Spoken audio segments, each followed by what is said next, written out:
Luffy and the Straw Hat Pirates might be cooked, boys and girls, because they are now being targeted by the leader of the Baroque works. As we learned in this episode, Crocodile is his name, and he's one of the 7 warlords of the sea. He used to have an 80 million berry bounty on his head, which is 4 times larger than Arlong. And if I'm getting it right, that means he's potentially 4 times more dangerous or 4 times more notorious than even Arlong was. And not just that, the Baroque works is ginormous. It has 2,000 plus members, and at least 1,000 of them potentially are going to be going after, Luffy, Zoro and Nami, and of course Vivi, because they know his identity. And if you know the identity of the leader of Baroque Works, you've got a huge target on your back, and that is the main priority for them because they are a secret organization. Like they've said, somebody knowing the identity of Crocodile, as we know now, is worthy of death. Is a sin worthy of death. He's meant to be mysterious. No secrets come out of the Baroque Works.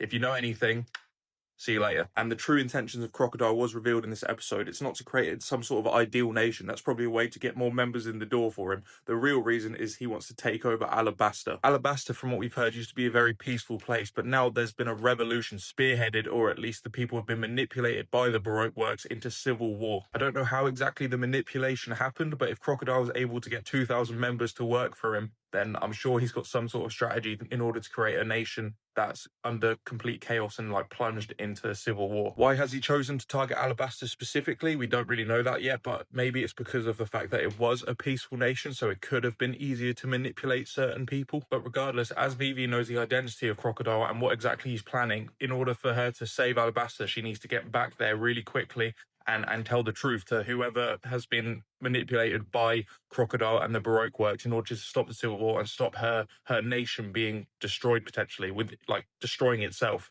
And Vivi in this episode accidentally revealed the identity of Crocodile to Luffy, Nami, and Zoro, meaning they're targets of the Baroque works now, as the messengers of Crocodile, the Baroque works, were there. They happened to be there and heard it all. So now they have a target on their back now from Crocodile and the Baroque works, and they're going to have 1,000 plus members coming after them, and it's going to be insane. This is the biggest, the most danger, I guess, they've been in by far. So now the Straw Hat Pirates are tasked with getting Vivi back to Alabasta in order to save the nation before it's all destroyed, and Igaram, he goes to leave and get straight to Alabasta, essentially, and he tells Vivi to take a different route, go with the Straw Hat Pirates using the log pose, go to 2 to 3 different islands before they get there, just to keep her safe, essentially. But as Igaram's leaving to get back to Alabasta, his ship is blown up, blown to absolute smithereens, you know what I mean? It's like a nuke hits it. And this was insane. It was done right in front of Vivi's eyes, and Vivi clearly looks at Igaram as like a guardian of some sort, and she bites her lip to the point where it starts bleeding because she's so angry. I can't imagine what this girl's been through. And what I love in this scene is the fact that Nami goes straight up to her and hugs her and comforts her and says,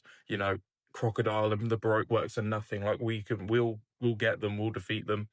Because she's been through all this sort of stuff before with what happened with Arlong. Obviously, this is a completely different scale. Alabasta being an entire nation, entire kingdom that's under civil war. But, what Nami's been through has been just as traumatic for her as anybody else. So she knows this feeling so well of watching somebody she loves die in front of her. And the fact she's the first one to go up and hug Vivi and comfort her says a lot about her character. I thought that was a really beautiful moment because Vivi at that moment could have broke easily. And as the Straw Hat Pirates are leaving to go to the next island, somebody ends up on their boat, and that is Miss All Sunday. This is the same woman that seemingly blew up Igaram's boat, and she is the partner of Crocodile, of Mr. Zero. Is a dangerous woman. She's the only other person in the Baroque works that knew of Crocodile's identity. That's actually how Vivi managed to get Crocodile's identity, was following her. But she claims that she allowed Vivi to follow her. Basically as a game, because she thought the idea of a princess fighting to save her nation and making an enemy out of herself of the Baroque works was too funny of a story to tell, basically too interesting to pass up. I could be wrong, but Miss All Sunday seems like the type of person that views everything as like a game, almost like she's playing a game of cat and mouse with Vivi or something like that, like she's luring her into some sort of trap. She even gives her a log pose in order to skip the next island that they're going to, Little Garden, which is obviously a very dangerous island, in order to go to an island called Nothing at All Island, which is a lot safer and closer to Alabasta. Now, that could easily just be her tricking them, and that island, Nothing at All Island, is even more dangerous. I don't know. Or maybe she got something else in mind. I don't know. She's impossible to get a read on at the moment. But one thing is clear, she's a dangerous woman, and she's the right-hand woman, I suppose, of Crocodile, so that automatically makes her very dangerous. But of course, Luffy goes on to break the log post that Miss All Sunday gives them, and he says to her that you're not going to be the one that dictates where this ship goes. says, he also says, you killed Igaram, therefore I don't like you. And I love that about Luffy, the simplicity of that side of his character, the fact that if he doesn't like someone, he's so sturdy in his conviction. He won't accept any help or knowledge or anything from them. He's just like, I'm going to do this my own way and you're not getting involved because fuck you. I love that about Luffy. But I guess the next stop is going to be Little Garden with Vivi alongside them. They have a few islands before they get to Alabasta, so I'm excited to see, what happens, what islands they are, because the Grand Line is a crazy place so far. And according to Miss All Sunday, Little Garden is quite dangerous, and we can see that there's a giant footprint at the end of the episode on the island, so it must be, the name's a bit ironic, I think. It must be like a land of giants or something like that.